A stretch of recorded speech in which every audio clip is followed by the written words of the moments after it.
This is a Film Stories original podcast. We made this. Welcome to the Starlight Ballroom. Hey!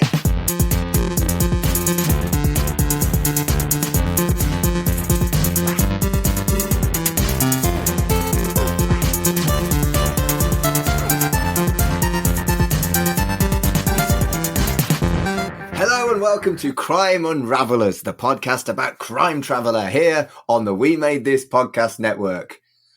It might as well have been that on Shipwrecked and Comatose for the last 8 weeks because we have been incredibly indulgent to ourselves and we've been covering the entire 8-episode series of Crime Traveller. Do not adjust your sets. This is Shipwrecked and Comatose, the podcast about Red Dwarf. We're just doing one of our usual ridiculous tangents in between series of coverage of the actual programme Red Dwarf. My name is Mark Adams and I am the main antagonist when it comes to this kind of dumb shit, and I am your host for today. My co-hosts have been the same for the last 8 weeks, and it's the final episode. Say hello, Carl. You hear me, Colin? You're going to have to do something for 8 weeks after this. Hello, Mark. And hello, Matt. Hi, Mark. We're here. We're finally at the finish line Of Crime Unravelers. Yes. I think what we should do is we should repackage this, re-edit, and actually release Crime Unravelers and see if it gets any listeners. Let's not. Yeah. But maybe. Anyway, we are here to talk about Season 1, the only season, Episode 8 of Crime Travellers, The Broken Crystal. It was broadcast on BBC One on the 19th of April, 1997. And it was, unfortunately, the final episode of Crime Traveller. Despite doing very well in the ratings, it's had some kind of problems with new management at the BBC or something, and it was never renewed, even though it was really actually very fucking good. Yeah, apparently it was something like they were waiting to get renewed, and by the time management had sorted themselves out, everybody else was like, well, I need to eat. So they'd all taken other jobs. Except Chloe Annett, because she did fuck all. No, I can't remember. I'm sure, didn't she marry into like a very well-off family or something, so she'd never really have to work again? I'm sure she married for love, actually, Carl. Well, yes. She wasn't in love, actually. She might have been. Everybody was in love, actually. Yeah, no, I'm sure she got married, and it was like to somebody really quite high up, and that's the thing of like, oh, I never really have to work again now.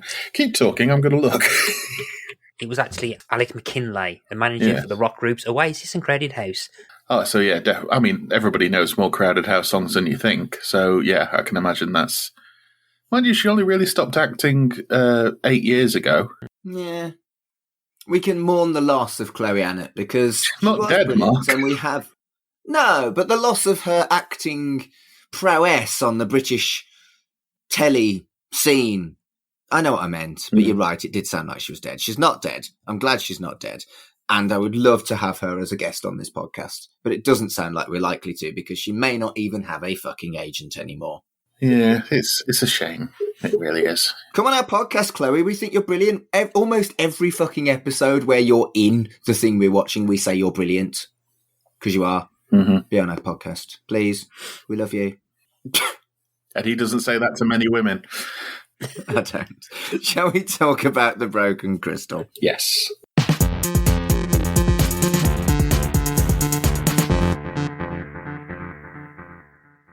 There is an old lady reading a newspaper, and a leak comes through the light fitting. She heads upstairs to investigate and finds a man that she calls Professor, fully clothed, drowned in the bath, with the tap still running. Now, 2 things about this scene. That must be really fucking dangerous if the bath runs through the electrics. Yeah. Of like shorted shit. I mean, initially, when I first started watching this scene, I was like, oh, this is a flashback. Because it really felt like the house and everything and the way the woman was dressed and the way she was Professor, a very posh sort of, I was like, this is Poirot or Miss Marple. Yeah, you're right, actually. And it was kind of confusing. And the other thing is the lack of scream, the most weird thing ever? Or is it the most realistic thing ever? I don't think I would go, ah, if I saw a dead body. I think I'd probably puke or do something that wasn't scream, scream, scream. I don't know. What did you think of the lack of scream from the discovery of the body? I don't think I've ever seen that in telly before or after. I think it's quite realistic in that you wouldn't, would you? You'd either faint or vomit or have a panic attack or something like that. You wouldn't, I don't think you would immediately scream, because who are you screaming to? But no, it's a weird one, definitely. It's very un-telly-like, that's for sure. Oh yeah, in terms of telly, absolutely. Yeah, but that really kind of stuck out to me. Did it matter to you, Matt? Not really. I think I wasn't really that much focused on the lack of scream. It was more of a case of, oh my God, there's a dead body in the bath. So the scream didn't really bother me. It was just more of a case of like, oh, it's setting up stuff. I mean, what's interesting is that when Carl said he thought it was a flashback at first, for some reason I thought we were seeing the death of Frederick Turner and completely forgotten that Taldy's fate. I completely forgot about that. I thought we were seeing a flashback to Holly's dad. You could see why you thought that, though, yeah. Slade and Holly have gone to the cinema. Holly enjoyed it. Slade did not.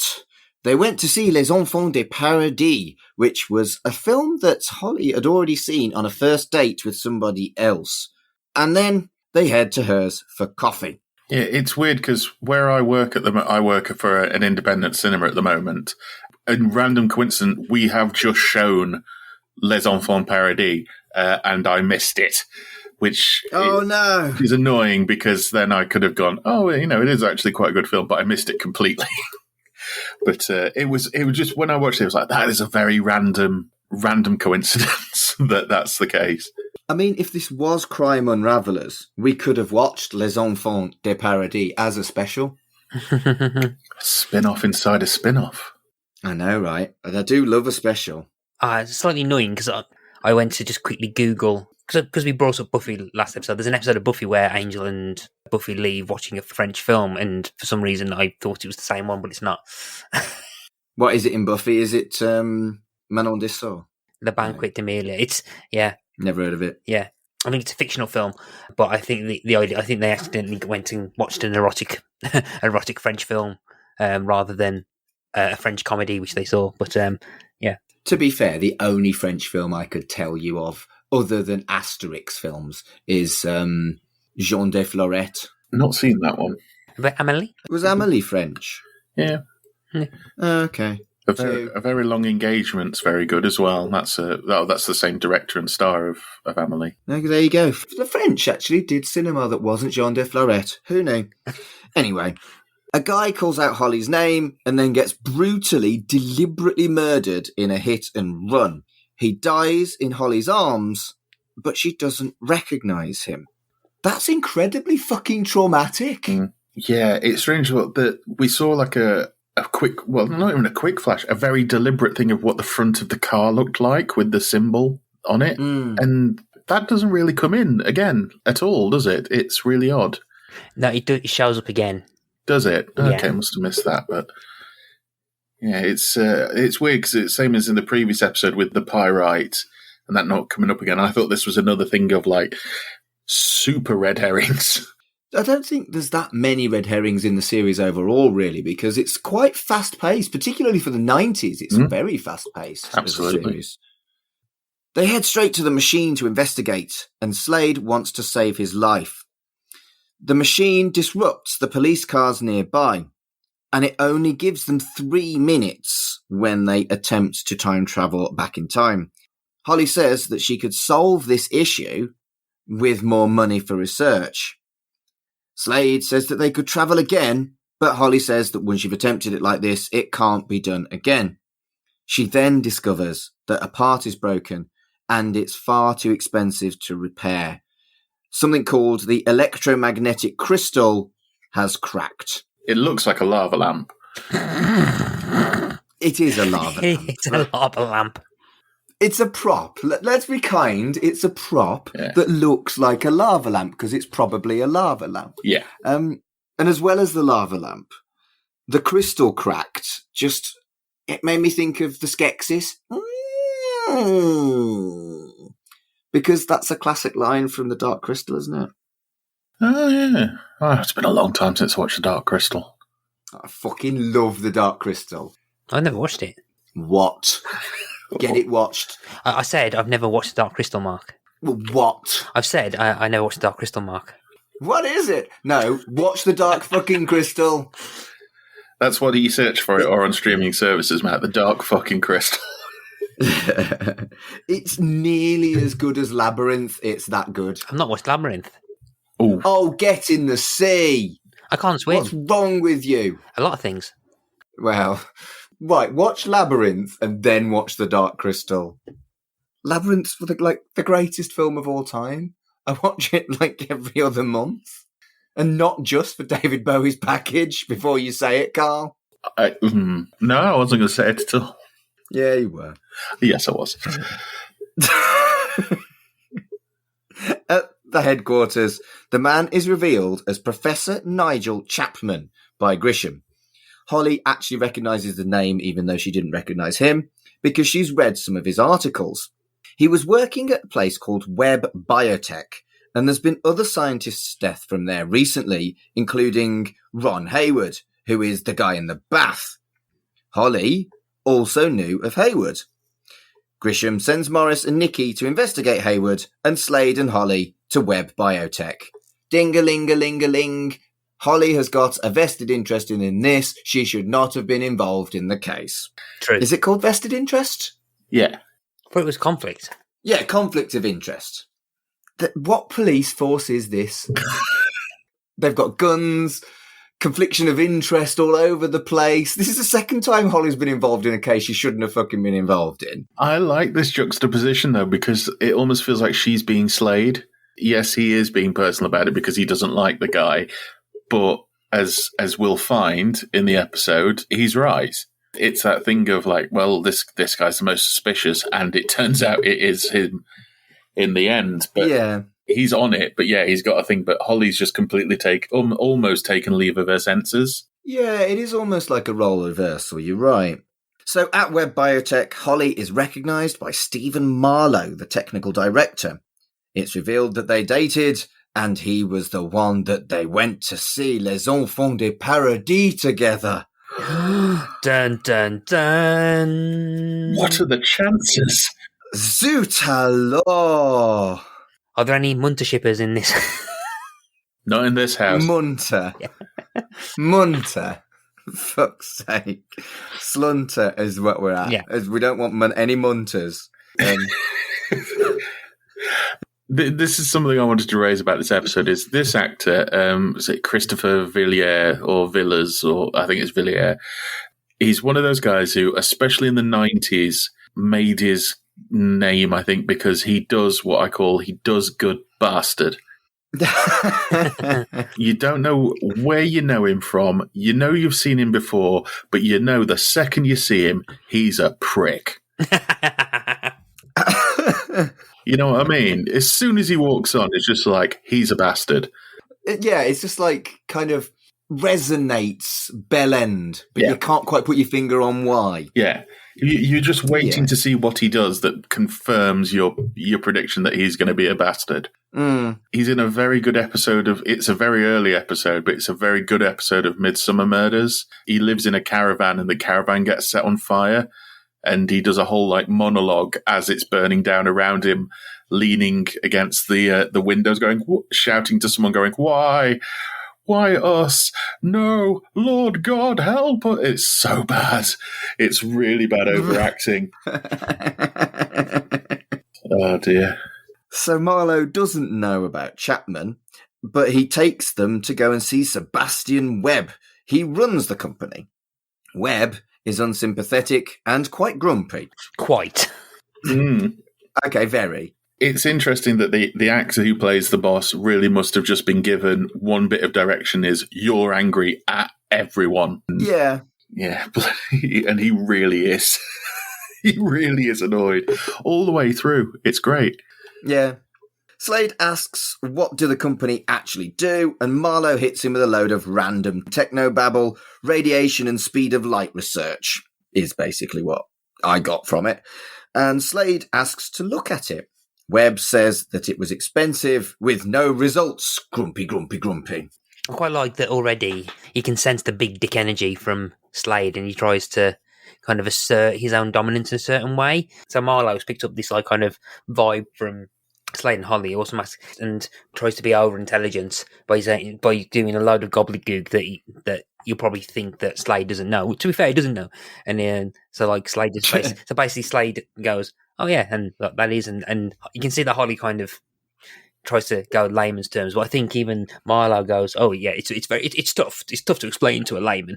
But and then Holly tries to explain it to Slade. I quite like that touch where like that Holly's that automatically, even though she's just met an ex who like must like probably ended on good terms or something, because they seem to be quite friendly with each other anyway.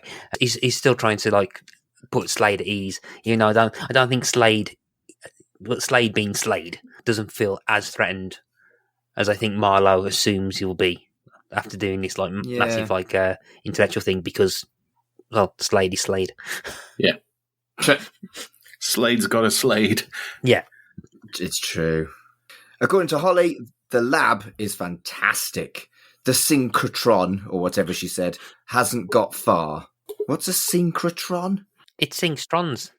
Yeah, it's a thing that can basically it can work out what makes up a virus. Oh, okay. So my notes aren't wrong. No. Good. It's something that'll be worth millions to the medical community. Right. Yeah. Slade tries to get into a backup lab, but it's locked. Slade then implies Chapman and Hayward were killed for their designs that were worth millions. Outside, Holly chastises Slade for being antagonistic. But Slade is in a mood because she dated Marlowe. Marlowe helped her dad, but didn't know about the time machine. Or did he? Ooh.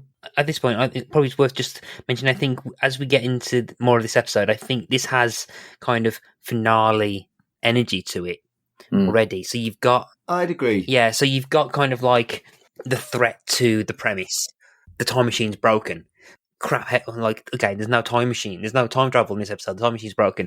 So you've got this kind of massive threat. You've got, like, Holly's backstory, which I think is kind of like the mythology of the series. So, like, the whole Frederick Turner stuff that we've been hinted at. So we're starting to have more, well, less about kind of Frederick Turner, more about Holly's backstory and, well, the origin of the time machine more than anything. So we get into an episode that has this kind of, okay, you've got 8 episodes, let's start doing not quite season 5 Quantum Leap, but what, like, the episodes of Quantum Leap that everyone remembers is the one that kind of breaks the format. Let's start doing the first one of those. And it has like an air of excitement to it. So you've got like, as the episode goes on, you think, there's like things happening with Holly's past, so like there's going to be perhaps more of the mythology in the background that we've had explored, and I always found that quite exciting because those are bits from the show that I remember when I first watched it, being quite excited that there's stuff that we've had questions about being answered, and I quite like that this episode starts to slowly unravel, or at least start hinting at that. Also introducing the closest we'll ever get to Moriarty for Slade in terms of Marlowe.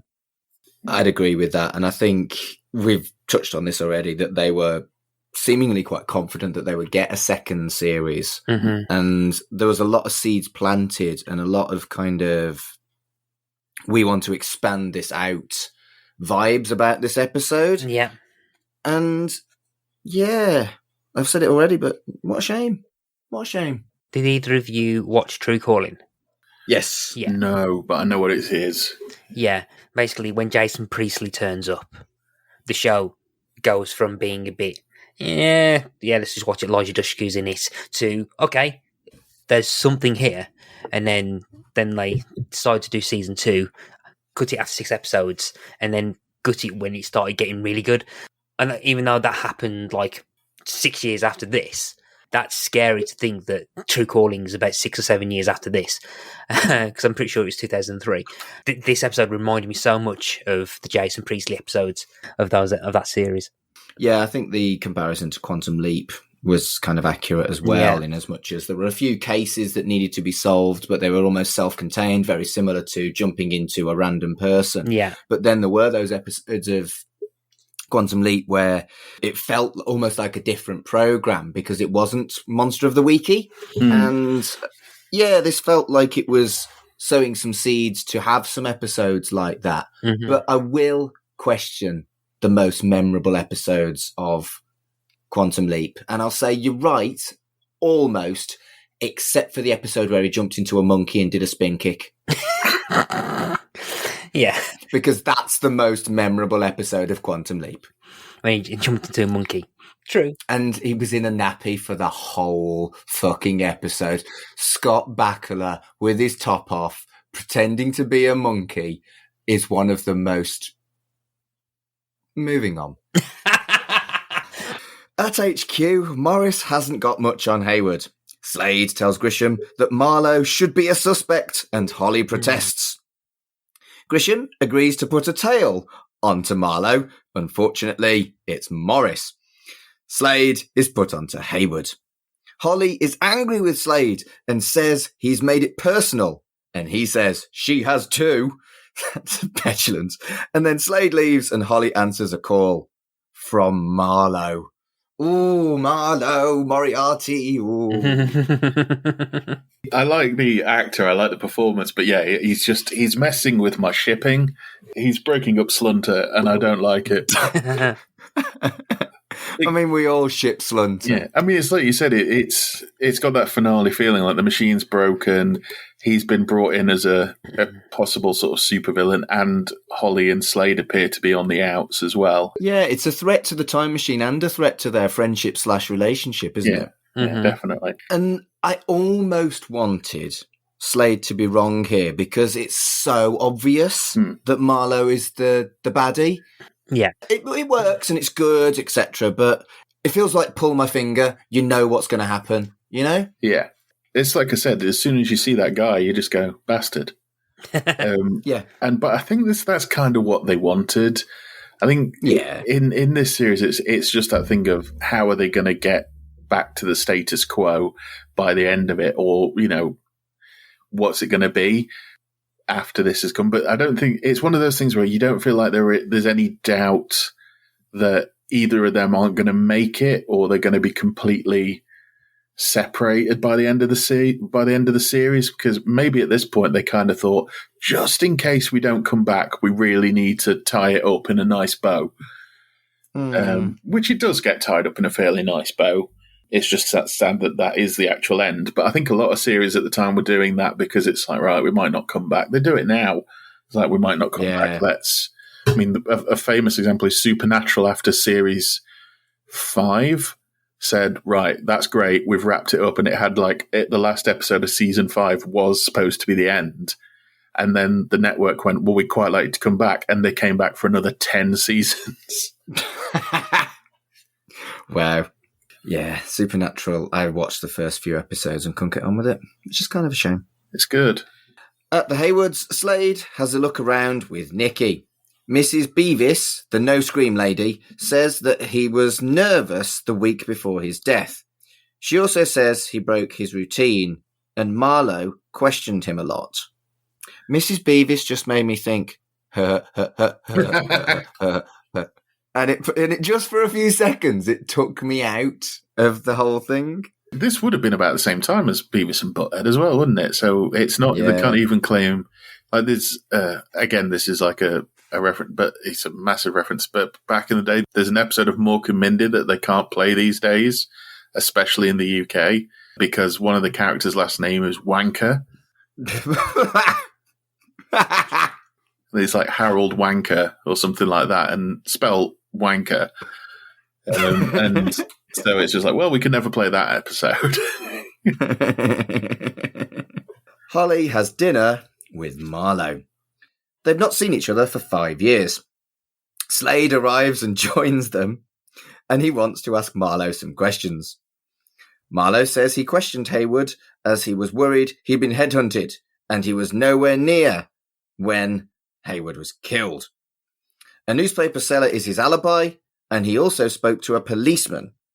Holly tells Slade to stop this, and he leaves in a huff. I like this scene. There's a couple of nice touches. When Holly tells him to stop this, that to me was almost like them both admitting, look, we do like each other. Just stop it. And the other thing is that when he says, I didn't tell you where I was, he was like, no, Morris told me because Morris is tailing them. Just gives away Morris's location completely. Yes, I hadn't clocked that, but you're absolutely bang on. Brilliant. So it's not just Morris being inept, he's been actively fucked with here. Yeah. Maybe not even deliberately. He probably doesn't even know because he's not in this scene. Although there is a bit when Slade sits down, he kind of does a double take over his shoulder at something off camera. That could be Morris. Slade is being watched by a mysterious man in a car with the wolf insignia. So there's your wolf insignia. There it is, yeah. No, I must have missed that. Holly apologises to Marlowe. He asks if she got married. He points out that he didn't either. He asks about Slade, and she says that they're friends. Yeah, in the scene, when the pair of them are there doing the no, my dick's bigger than your dick conversation, Chloe Annett's acting of I'd rather be on Mars right now than here, because this is so painful, is brilliant. She does such a great pained stare. And again, we've only got one episode left to talk about how good Chloe Annett is, and I think it shows in this scene definitely. No, yeah, totally agree. Slade answers his phone, and an Irishman says he has information on the case and to meet him in an hour at the tobacco docks. Then hangs up. Tobacco docks? What city are they in? Where are these tobacco docks? It's right next to the firework factory. Remember, me and Slunter used to hang around the tobacco docks, didn't we? That's where he got his smoking habit from. Yeah. No. Fuck's sake. Tobacco docks. The tobacco docks. Tobacco docks written, Lister. Come on. Right. Crime Traveller is ludicrous. Mm-hmm. And I'm going to say it one more time. This is our 8th episode, and I want to say it. He's a British policeman with a gun. That is also ridiculous. And the tobacco docks. What? It's a thing. What? Have you just looked it up? Have you just Googled it? Yeah. Okay, yeah. tobaccodocklondon.com. Oh, I stand corrected. It isn't ridiculous. It's a real thing. Apologies to any tobacco dock workers out there that may have tuned into this podcast. Did you know that the duckbill platypus is venomous? No. No. There you go. That's another ridiculous thing. But did I hang around the tobacco docks? Potentially. I've heard there are some platypus gangs around the tobacco docks. Don't forget, folks, Mark Adams' Ridiculous Things will be premiering on the We Made This Podcast Network in 2023. No more podcasts.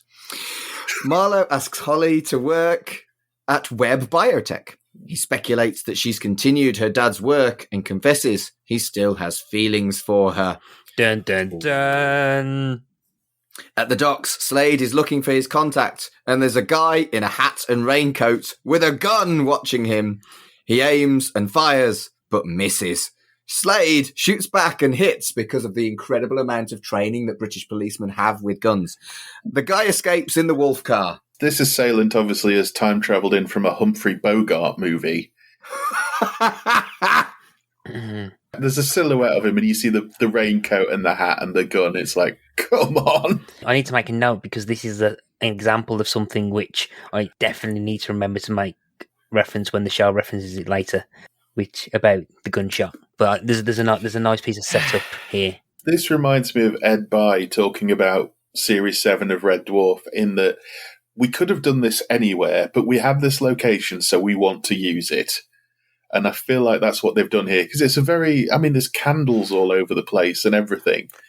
And it's fascinating that they've gone, could have done this absolutely anywhere, in an alleyway, in something like that. Nope, going to do it in a shocking great tobacco dock. It looks, I'm looking at the photos of it. It looks really nice. Yeah, it does. Yeah. I just like the fact that there's like tea lights and candles all over the place. It's just like, just at the end of the day before the last worker goes home, better light the tea lights for the security guards. That's nice. Yeah. Back at HQ, Slade is convinced that the assailant was Marlowe. Grisham says he can't know for sure, and Morris was tailing him. He does still convince her to bring Marlowe in for questioning. At Webb's office, they arrest Marlowe. Webb wants to know what's going on, grumpy, and Slade says he wounded him in the shoulder, and he proves that he isn't injured by taking his shirt off. Yeah. I wasn't ready for random shirtless Marlowe. Yeah. Do you feel that, I've just thought about this, that the guy Webb, who's grumpy, is Santa Claus for the rest, is on the rest of the year what he gets done, and this is him trying to overcompensate? I do now. Yeah. Yeah. So they reveal, like, eventually that Marlowe is time traveling. I can remember being slightly annoyed or just us having a conversation about injuries that fade after they come back from time travel. And yeah, I mean, I think it removes a bit of threat to it, but I do quite like the fact that they have seeded that and they've used it as an actual plot point for here. Yeah. And I'm like, God damn it. Yeah, you win this round. You win this round, show. So you win, and I quite like the fact that they've used that rule, which sci-fi nerds will probably get really anal about, like we have done in previous episodes. Yes. But they then used it as like a massive red herring to really amp up like Marlowe, making Slade look like an absolute jealous git. And I have to give the writing credit to that.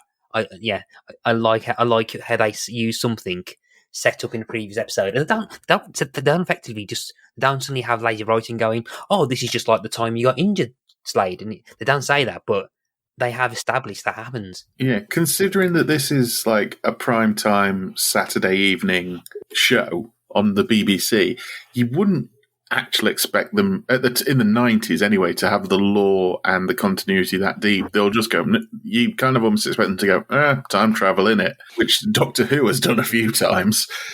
Yeah, it does feel quite modern in its establishment of its lore and its rules and stuff like that. We've discussed the rules quite a lot over the last 8 weeks, and this is a really nice payoff for me. Like Matt says, that 6 episodes ago Slade got shot and healed, and this guy knows about how that works, and this was time travel guy, so he got shot and he was kind of like, well, it fucking hurts, but I'm going to go drive back and get healed. It's really nicely done, nicely done.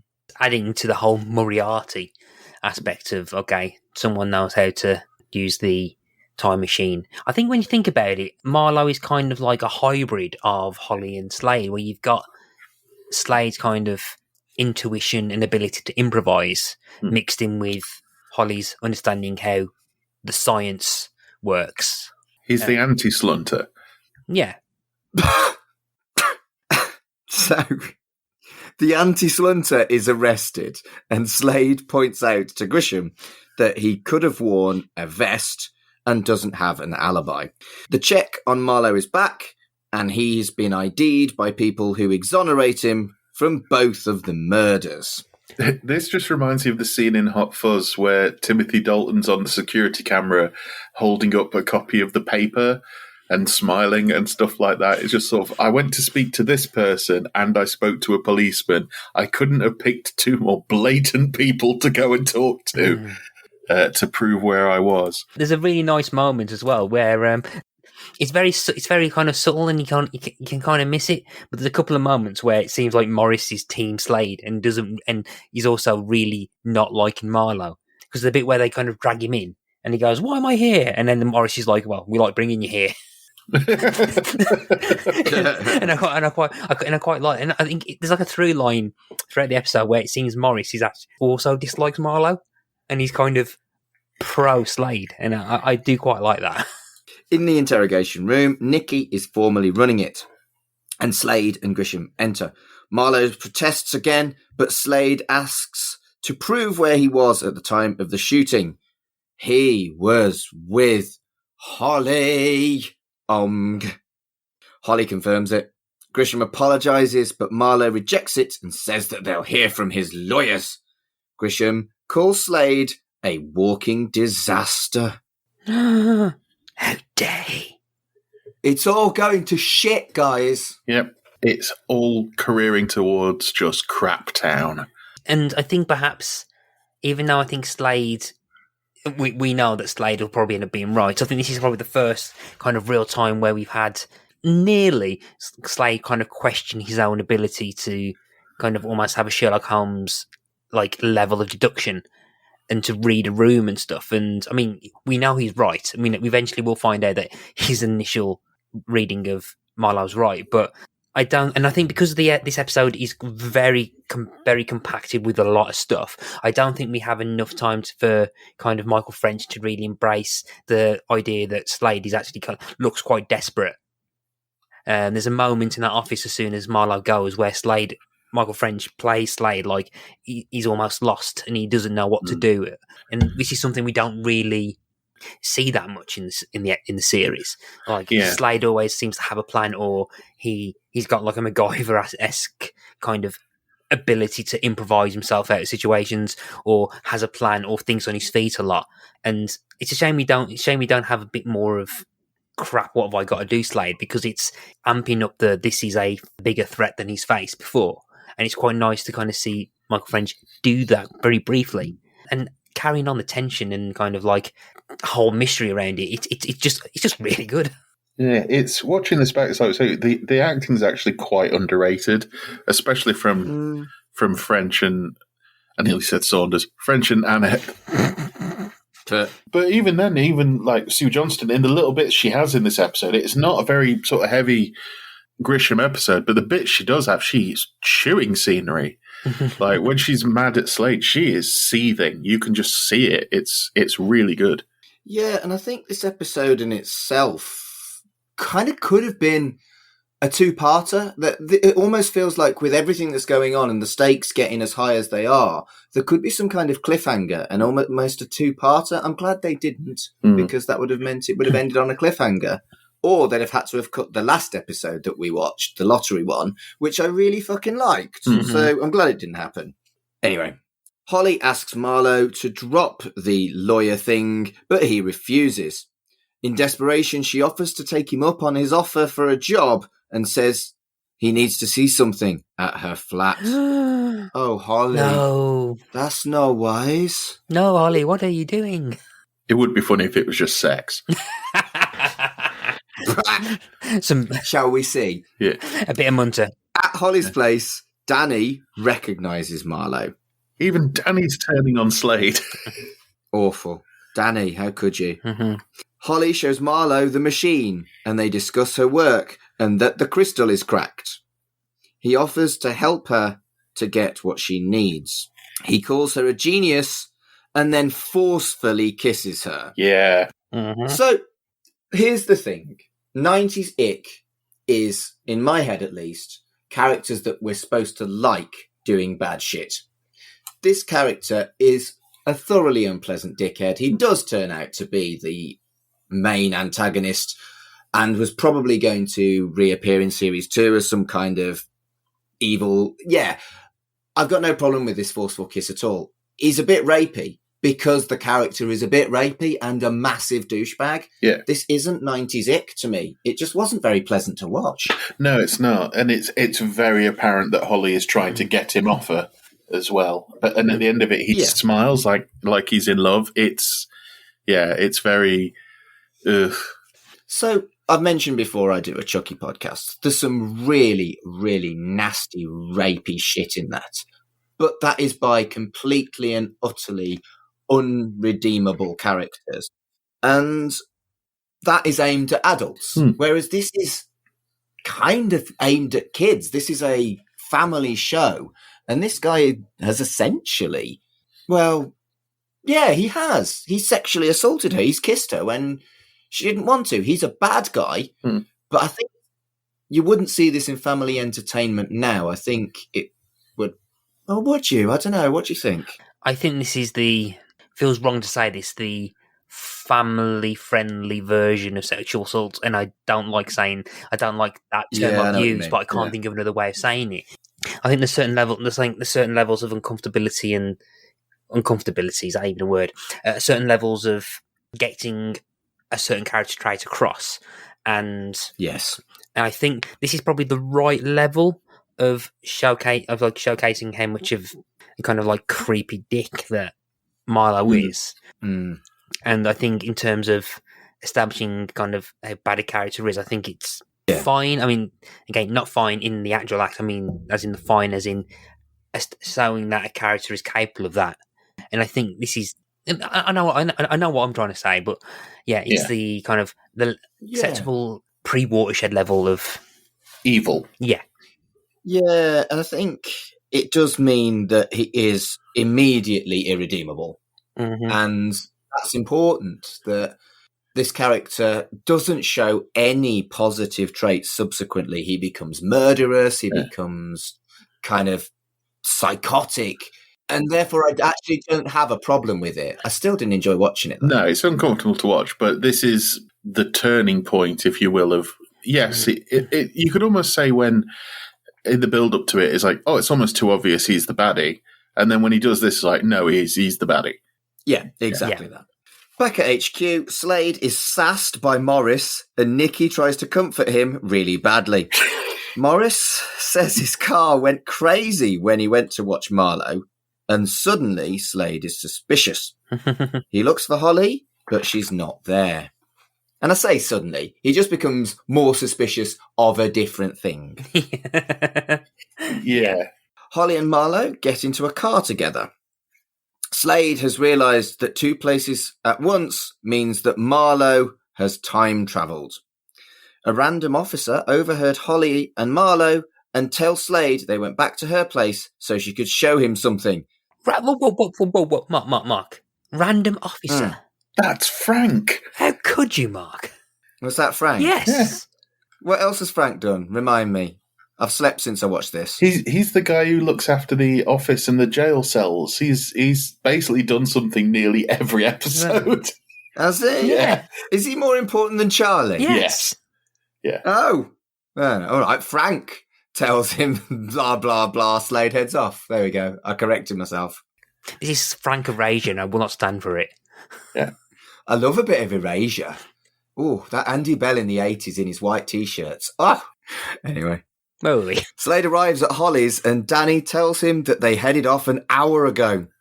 Back to Slade and Marlowe in the car, Marlowe pulls a gun when she asks where they're going. Guns everywhere! But before then, it's, again, like Danny being car levels of slunter shipping, going like, I'm pretty sure they're only friends. Yeah, that was sweet. He calls him Jeff as well, which is, I think, the only time he says it in the series, which I thought was quite nice. Also, if you're a big Danny fan, during this entire scene, Danny has his arse pointed directly at the camera. How is it that you spotted that and I didn't? I've got it in front of me here while we're doing the episode. You've got it frozen in front of you as we do the episode. It's almost like a split screen with Slade on the right-hand side and Danny bent over this car that isn't the same car I'm sure that he was working on earlier, so he just must fix cars in his spare time. I mean, I could believe that of Danny. He's very good with like shit like that, isn't he? He's very good at like fixing electricity. Danny, such an underrated character. I don't even know if he's underrated. I don't know anyone else who's watched this apart from you two. We all rate him. Why I said that, I don't know. Moving on. Slade goes to Webb Biotech, breaks into the locked room, and OMG finds a time machine. He has a go and sets it to travel 120 minutes back. Interestingly, that it's a more advanced one because you can control the amount of time it can go back. And I think what's interesting is that if a few minutes ago in the scene between Marlowe and Holly, he asks her, can you control time? Or I can't remember the exact knowledge, but I think the question is, are you able to control how far you go back? And she goes, no. Yeah, and she said she could do it with lots of money, and this company has lots of money. Yeah. The reveal of this as well, again, when we were talking earlier about in the previous episode, when we were talking about how the music always kicks in when time intervenes, the fact that when he kicks the door open, before we see it, we hear that. We hear the sounds of what Holly's time machine sounds like. Yeah. And then I couldn't remember that for some reason these last two episodes for me blank a bit. I know what happens in them, but I can't remember bits. But when it does the turn to reveal the time machine, and my immediate thought was, it's a bit TARDIS-y, isn't it? I think that's kind of what they wanted. That one shot where it's like that one take, isn't it? Where the camera kind of... He walks past the camera, yeah. I think they've forgotten that they probably should have made the room a bit bigger because like they probably would have liked to kind of step back and had a wider shot of the machine. But I think because of the probably the crew trying to fit in that small room, they can only kind of just like edge away a bit to the side of Michael French. Yeah. So, but I still appreciate the kind of the blocking of that shot. Yeah. I like the fact as well that when Slade starts to operate the machine, it kind of works on this same principle as most radio alarm clocks, in that you've got to press a button like more than once to go through the different options. It's very simplified, so much so that Slade can even use it.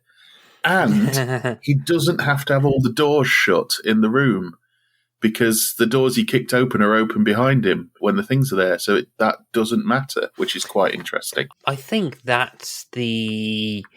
Is it because of the ramshackle way that Holly created the machine that she had to pretty much put like parts of the electronics on the other side?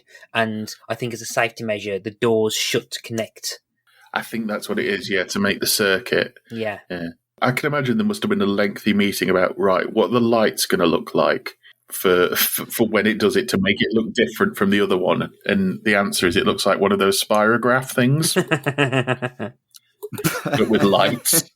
I like that they differentiated between the two, and it just looked swankier, even though it was basically the same thing. Like you mentioned, it looks like a TARDIS.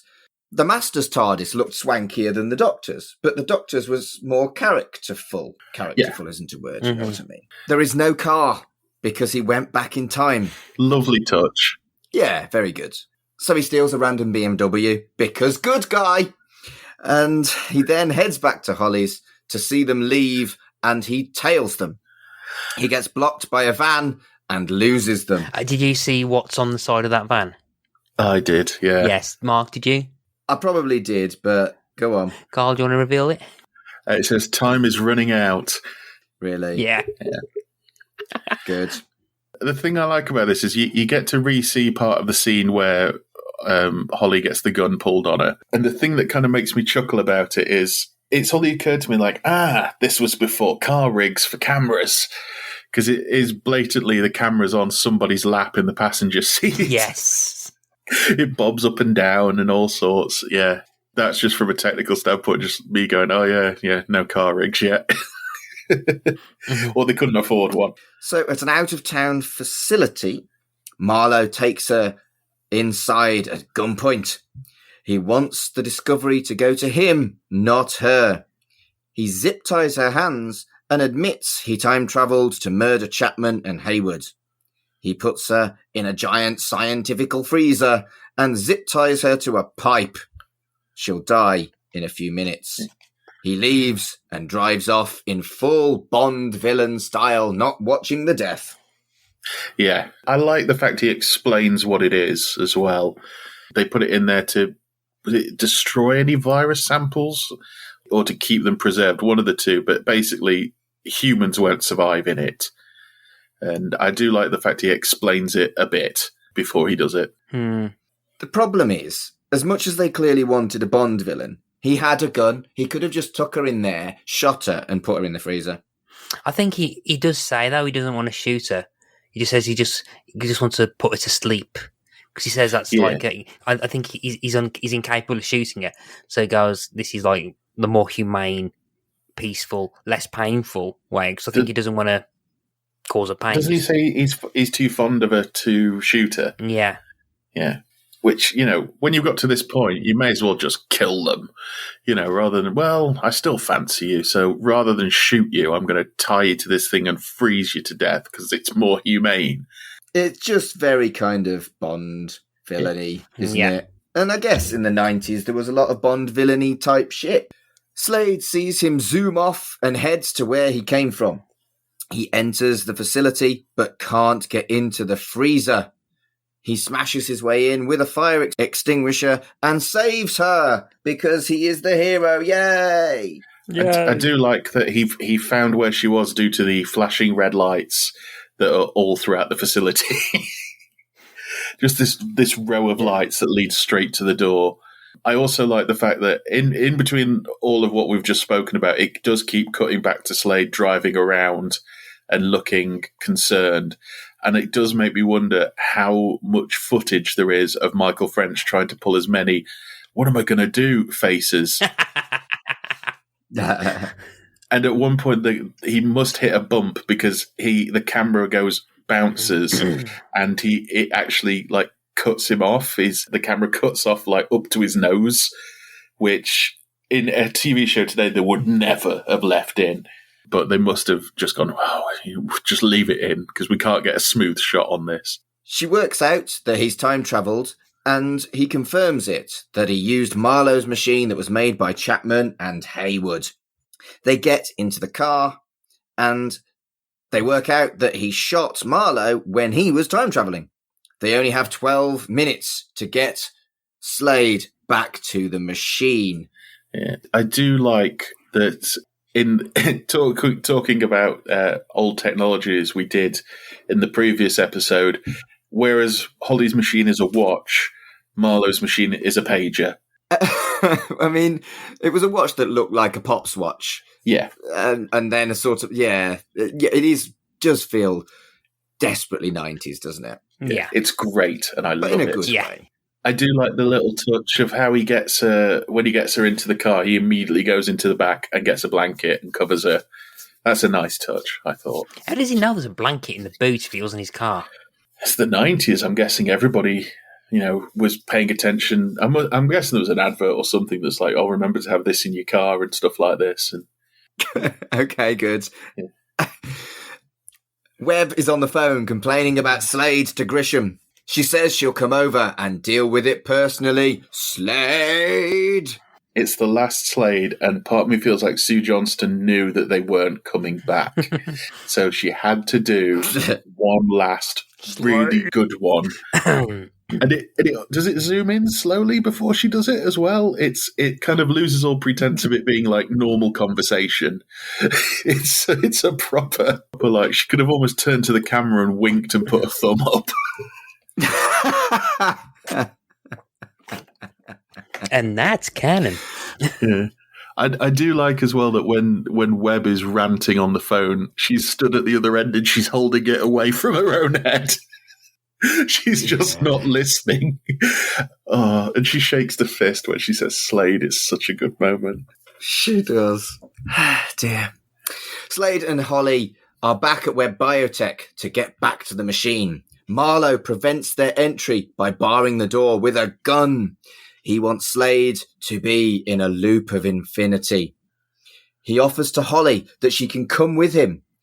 She heads over to him and knees him in the balls. Slade and Marlowe tussle, and the gun goes off, damaging the machine. Slade lamps him and re-enters the machine as it burns and issues a warning. How dumb is Marlowe? That she's just gone, oh, yeah. Yeah, I will come with you after you tried to freeze me alive. I don't know. I think his ego, it kind of makes sense. Yeah, I mean, Chloe Annett's playing it completely straight. That she's like, "Yeah, you're right. I'll join you," and you almost feel like the thing is we're talking about everything's going to shit in the season finale. I mean, Holly turning on Slade would really be the final kick in the bollocks, and then it is led by an actual kick in the bollocks. Yeah. So the machine actually works okay, and they drag Marlowe out. Webb bellows at Marlowe, asking what's going on. He escapes Slade's clutches and bolts back to the machine. Slade follows and sees it fail. When Marlowe tries to use it, it swallows him up and then explodes. Yeah. And he gets caught in the loop of infinity. Now, that image is the image of this show that has stayed with me since I first watched it. So the image of Marlowe, I mean, I couldn't remember what his name was. I just knew that there's a villain. I just remember him kind of in that trapped loop. Because this is the first time I watched it since it aired. That visual is actually very much near how I remember it. That image has always stuck with me. Yeah, so whenever I've ever thought about this show or looked at it and going, I might have to buy the DVDs. For years, I've somehow taught myself how to buy the DVDs and pass me as an idiot for not doing it. Not buying the DVDs sooner, but whenever I've always remembered this show exists, this image, this scene is the one that always comes to my head first. So I was really looking forward to seeing this episode again. Because he lets out a proper blood-curdling yell at one point, doesn't he, when he gets finally sort of sucked into the loop.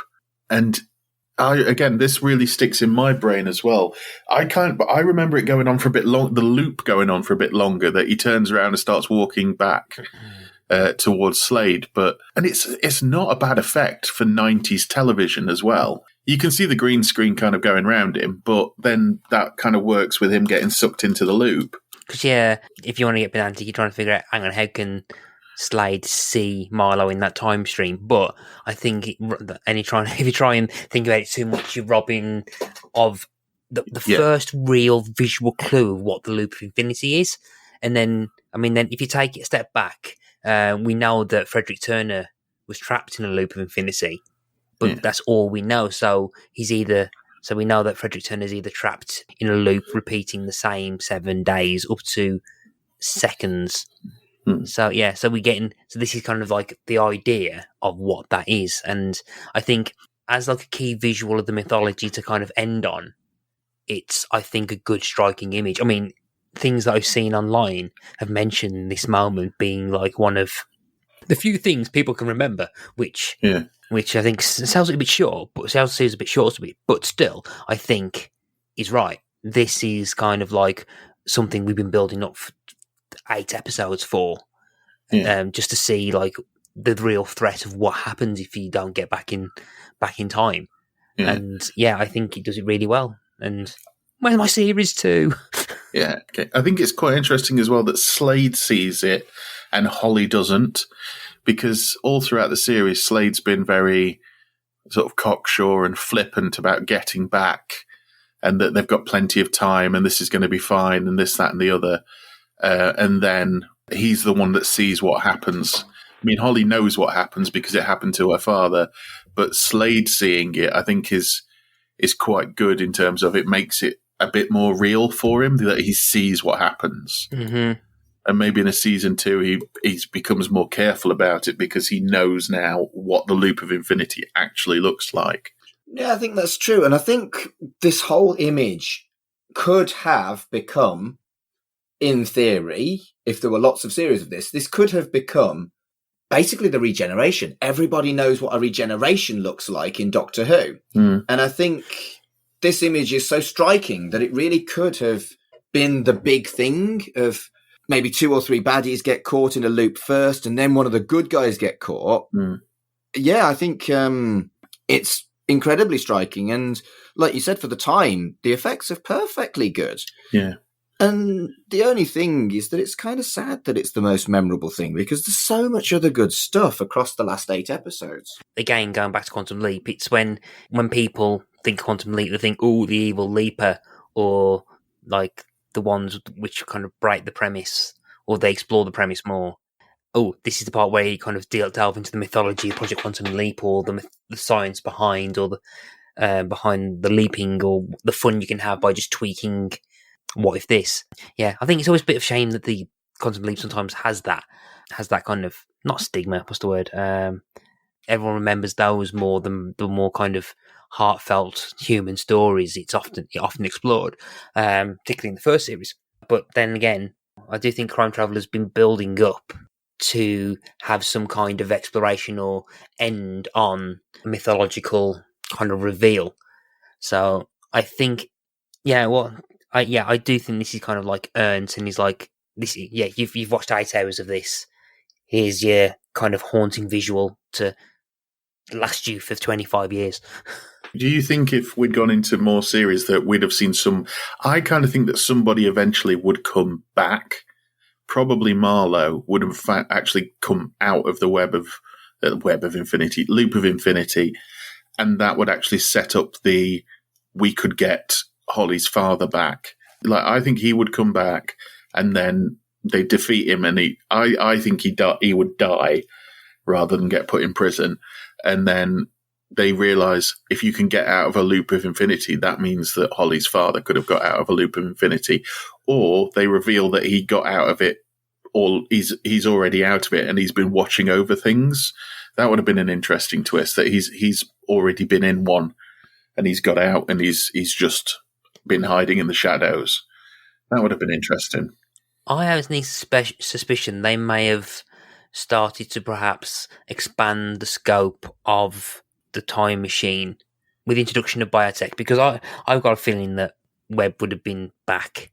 I think there's kind of unfinished business with Webb, I think, with his like evil Santa stuff. I have a feeling that I think in order to keep the show fresh, that they probably would have been able to perhaps have an episode or so where the time machine is powered enough so they can jump back a bit further, and perhaps have an episode where they go back far enough to try and save Frederick Turner from the loop of infinity themselves. Because I think that, I always had the impression that the show would have suggested there's more time machines than just the two. But I must have misremembered that. But I've got a feeling that perhaps would have there's probably going to be either more or different kind of time machines that they find. Like, I do think that the British government perhaps would have looked into it because of that kind of hint that we had with, or the MP telling Slade that that he actually believed what he's talking about because of what Fred Turner was, because he heard of Fred Turner and his theories. So I think that perhaps we could have gone that route as well. Yeah, I mean, if they did want to keep it as the loop of infinity is it, if you're in it, you're in it for infinity. Again, if they'd figured out how to travel back further, then we could see Marlowe again in a flashback, or in one they've gone back in time and they've discovered, because presumably Marlowe's been doing crimes for a while because he's had the time machine. And yeah, you could go back and see Frederick Turner. You could go back and you run into Marlowe again. It's interesting. I get the feeling that in future series, Holly would have worked out how to do the picking how far back you go, or finding a better way of doing it. Because this is the first episode where they ever do we've only got 3 minutes. And I kind of get the feeling that would happen more often. I mean, it could go completely off the rails and we meet this secret society called the Time Masters or something in the next season, who are secretly behind everything. Or Series 3 started with Slade versus dinosaurs. Yeah, exactly. Amazing. Or basically preempting Primeval. I mean, if they could completely go a different way, because obviously you said Webb's established, and part of the time machine is there. It did blow up pretty well, but it is still in one of their facilities. They could do a Wolfram and Hart, and Holly starts working there. Mm-hmm. That would be interesting. There's a lot there that could have happened, definitely. And you know what? I know we've said it about Red Dwarf. I know we've said it about lots of things.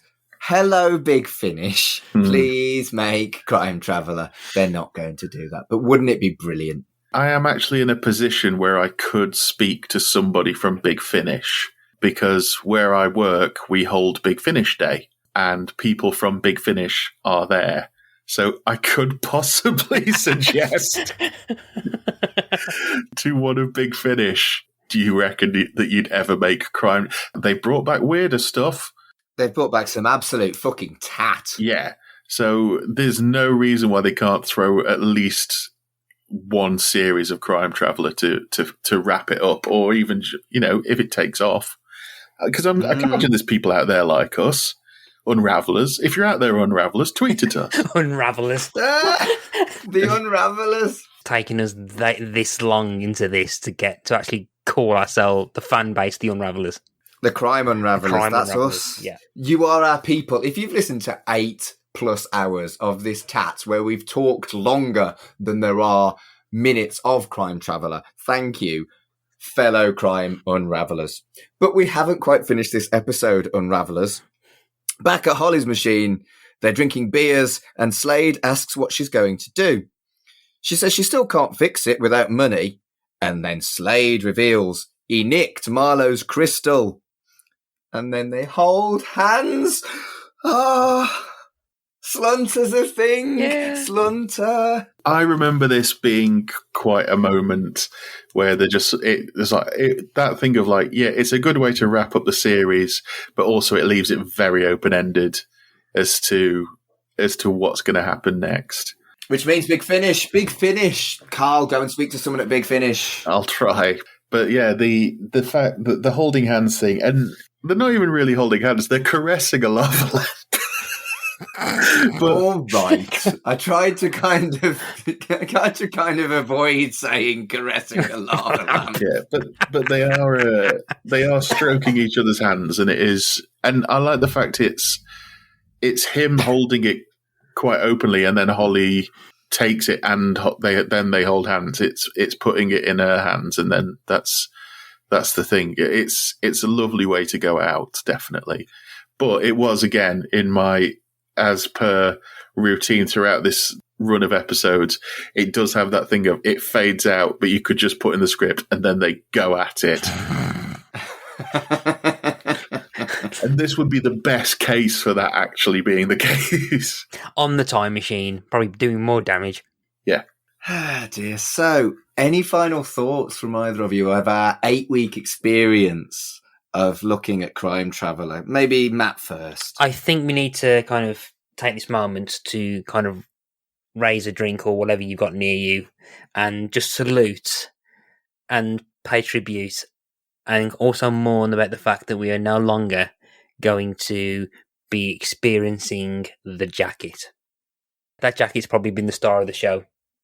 We brought it up. Shall I put a minute silence in the edit here? A minute silence for the jacket.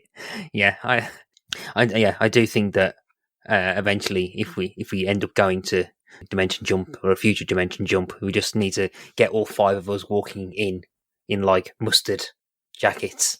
Yeah. Yeah. Colin completely confused. What are we wearing this for? Shut up. Wear it. Yeah. We are weird.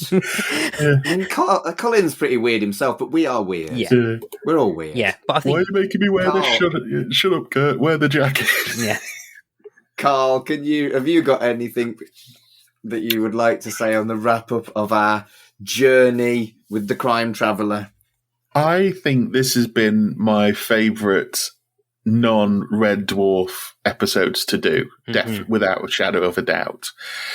I have loved going back into this, and more because I think was it my idea in the first place? I know when we were looking at stuff that I said, we should do Crime Traveller, but I can't remember if that was already there. But I do remember initially going, oh, bloody hell, Crime Traveller, it could be crap.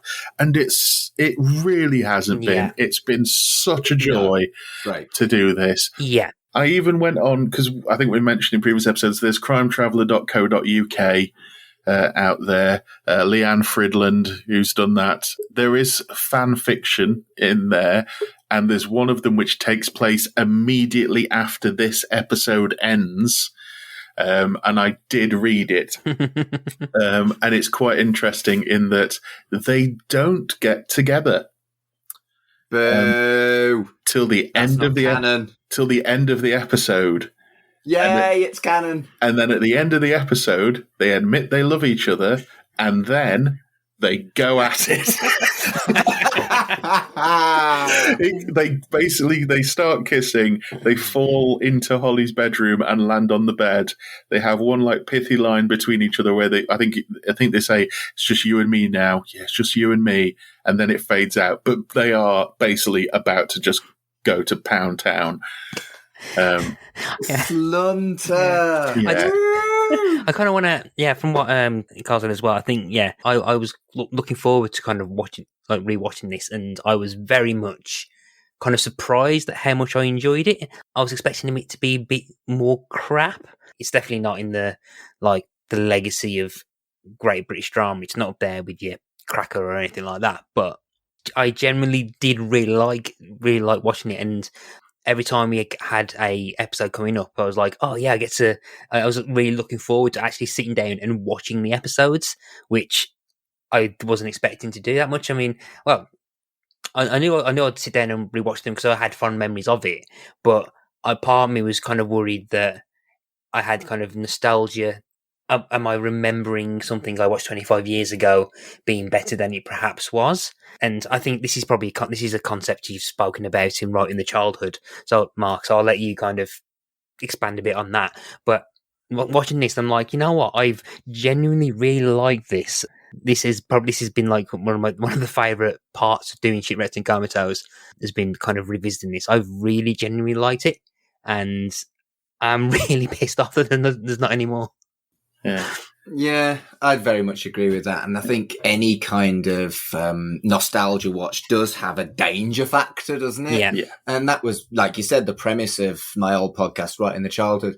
If I did have access to Fraser and he wasn't on a random boat in the middle of somewhere very, very sunny, being all kind of Disney cruise guy, I would actually have asked him to have done like a 9th episode in this run and do a Right in the Childhood, because obviously the three of us went at it as a nostalgia thing. We'd all seen it. We all remember enjoying it, and it was a fun thing. Maybe not our childhood because I was 18, but I think if I could have shown it to Fraser, that would have been a fun thing, and seen whether he actually wanted to carry on past the first episode. And, oh well, it is what it is. And you're right. For me, the nostalgia did hold up, and it doesn't always. I've spent a huge amount of my time watching shit that I watched as a kid over the last couple of years, and some is good, some is okay, and some is very disappointing.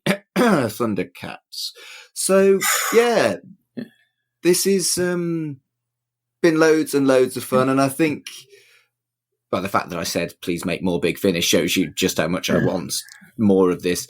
I'm not sure I'm going to read the fan fiction. I'm just going to be happy in the knowledge that Slunter became. Yeah.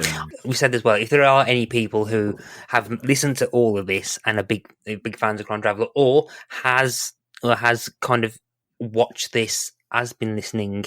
So if you've been listening along because you kind of like us as a podcast, and you've been watching this out of curiosity and listening to us as well, I think we would love to hear from you. I would love to hear more takes on Crime Traveller. Please feel free to either message us, or we don't have an email address, do we? I don't think, but no, but feel free to just use the Twitter. Yeah, just message us on Twitter. I'd love to hear like more thoughts about it, and basically validate the fact that we have spent nearly 16 hours talking about an 8-hour show, just to validate the work was worth it.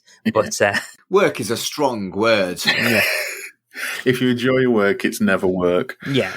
The last thing I want to say on this is I found doing this run incredibly validating, because when this went out, I was 15. So I was at senior school, and senior school is probably a cruel time for most people. Mm-hmm. And I remember, like, I didn't get mocked much for watching Red Dwarf. Few people were into Red Dwarf because obviously Red Dwarf was very popular at the time. But to say I watched Crime Traveller, like, what are you watching that for? You know, why aren't you watching football or something like that? So having done this, talked about it with you two, and just the open love that we've shown to this series and being able to talk about it, I have found so cathartic and validating. Oh yeah, I must agree that we all quite like it. Because part of me was kind of worried that we'd end up slagging most of it off, but yeah. So if any of the class of Ripley Mill Hill School in 1997 that did mock me for watching this are listening, fuck you. I think we've been fair. Certainly I've gently mocked some of the more peculiar aspects of it and hamminess, but the hamminess has been part of the fun for me, and I've genuinely enjoyed this. I can't see how anyone has got this far having not watched Crime Traveller, but if you haven't, why not watch it now? Yeah. It's on YouTube, and the DVD is not expensive. No, you can get it for about $5 on eBay. Yeah, which I'm going to do in a couple of days because I realised I don't own it anymore, and I really want to own it again. I need to get that DVD. The extras aren't much cop. Never are on the ones back then. Before we go, I did have a very brief look at what happened to, well, I say what happened to the cast. So we know Michael French went to do Holby City. You kind of know what happened to Chloe Annett. And yeah, I don't even have to explain Sue Johnson at all, do I? But, so I had a quick look. The two members of the cast that I kind of had caught up on was Paul Trussell, who played Morris. Now, Paul Trussell has a website, so paultrussell.com, and what's real is that he's had a kind of very successful career doing all sorts of acting, but he's also an artist. So he sells art. He's done quite a lot to do with painting and all sorts on his website, so he's got a whole lot of things on his Instagram page. If you go to his actor page, he's done absolutely loads of stuff in terms of different films, a lot of stage work. Just far too many to go throughout a very long career. He was in Still Open All Hours at one point as well. Huh. Yeah, there's that. And Richard Dempsey, who played Nicky, I think he's still acting today. He's a big stage actor, isn't he? Yeah, he's a massive stage actor. His latest appearance was actually in the latest Doctor Who. He wasn't in it much. He was actually Tsar Nicholas, but he was in.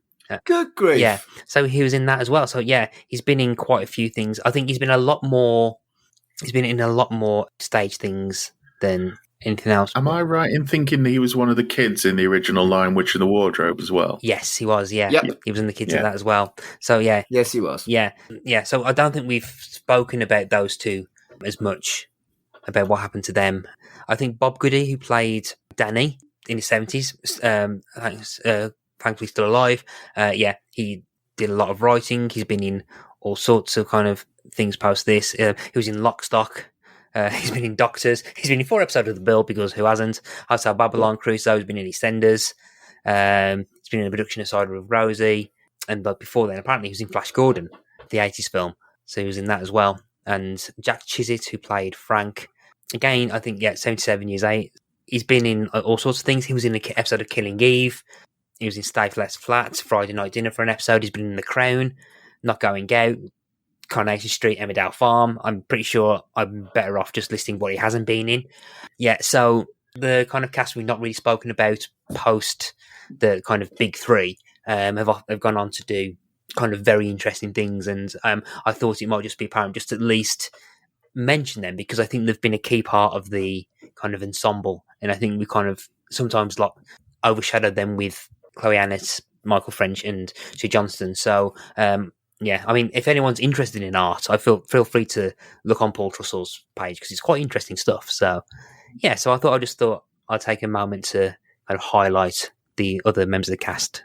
I mean, I think we've all kind of cooed over Nicky, but yes, you are absolutely right that we very much focused on the brilliance of Chloe Annett, the delightful ham of Michael French, and she was always fucking brilliant thing about Sue Johnson. Yeah. So thank you for that, Matt, because I definitely didn't research any shit like that, so that wouldn't have gone in if you hadn't done it.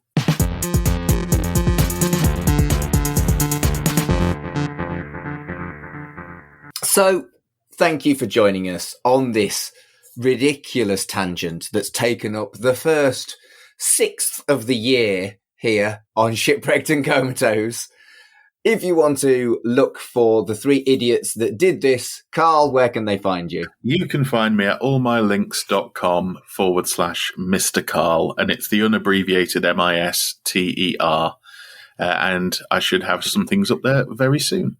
Matt, where can they find you? If you just Google Pick a Disc on your phone, on your PCs, you'll find my podcast about music. And there's also Ask Us About Loom, which is about graphic adventures. And there's also No Book Club, which at the time of airing might have a better idea of when it's coming back. It's all dependent on whether the TV show Yellow Jackets is airing its 2nd season yet. So, but feel free to follow that as well.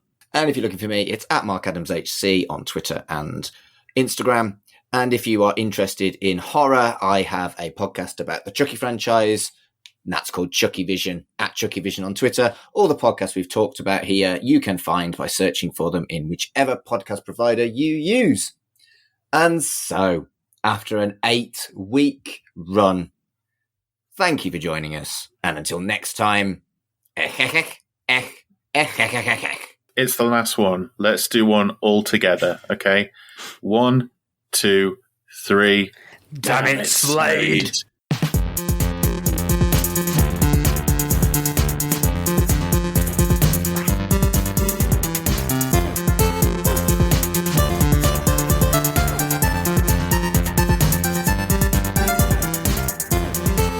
Shipwrecked and Comatose, a Red Dwarf podcast, was created and produced by Mark Adams and Kurt North.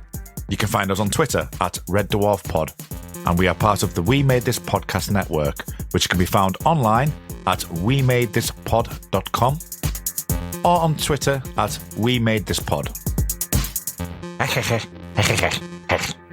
Are you a fan of the Marvel Universe? Can you tell your Kang from your Doctor Doom? Well, if so, boy, do we have a podcast for you. Podcast 616 is the We Made This Network's long-running Marvel podcast, and it's under new management. We're your hosts, Ashley Thomas and Hugh McStay. And together, we are going to lead you every step of the way through the Marvel Cinematic Universe's upcoming multiverse saga. Everything from She-Hulk to Avengers Secret Wars will be covered on the podcast in the kind of detail that would make a Wikipedia article blush. We're going to have some detours into the wider Marvel world where we'll look at non-MCU projects dating all the way back to Marvel's origins in the groovy, funky 60s, and all the way up to the birth of the greatest franchise in cinema history. And we'll be joined on our adventure by a roll call of guests so impressively knowledgeable that they'll make the Avengers themselves look clueless by comparison. So if you like your opinions sharper than Wolverine's claws, or takes hotter than the Human Torch's underpants, then get Podcast 616 in your ears as a matter of urgency.